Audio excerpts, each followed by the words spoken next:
Not all customers are created equal.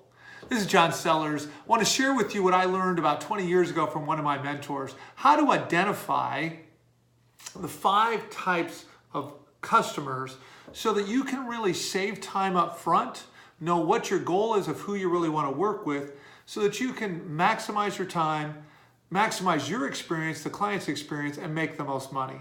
So let's talk about of the 5. Let's talk about the bottom 3 first and see if you recognize some of these folks.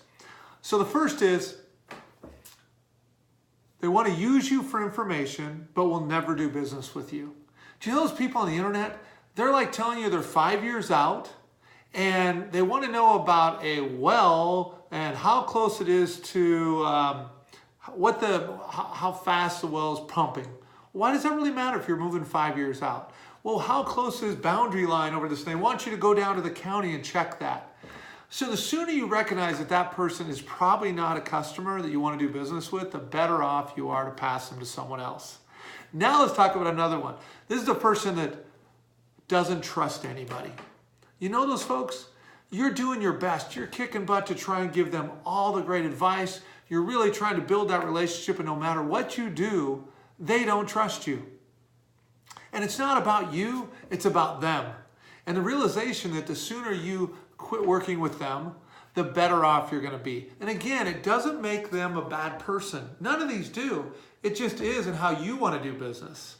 Now, this next one is one of my favorites. It's the fun but hopeless. Now, we have all of them in our lives. They might be one of our children. They might be our cousins. Or it might be our good friends. It's this person that no matter what they do, they're just fun to hang out with. You love them. But as soon as they get a little money, their car breaks down. As soon as they get things in order, they do something stupid that puts them out of being able to reach their goals and what they want to do. And they've always got a reason for it, and you always feel bad for them, and it's the way it is. But you understand that that can be a huge time suck for you. So those 3 you want to get out of your life, at least of understanding where your time's going and whether you think you're going to get business. Now the next 2 are where most of your money's made. And that first is your sometimes great client.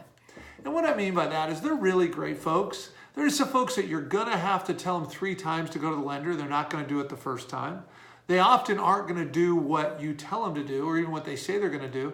But if you do it enough and you follow up with them, you hold their hand, they're going to make that happen.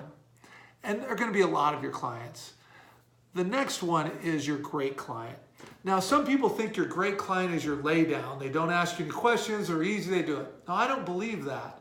Your great client is that person that might actually be willing to challenge you because they really want to understand what you're doing because they've partnered with you.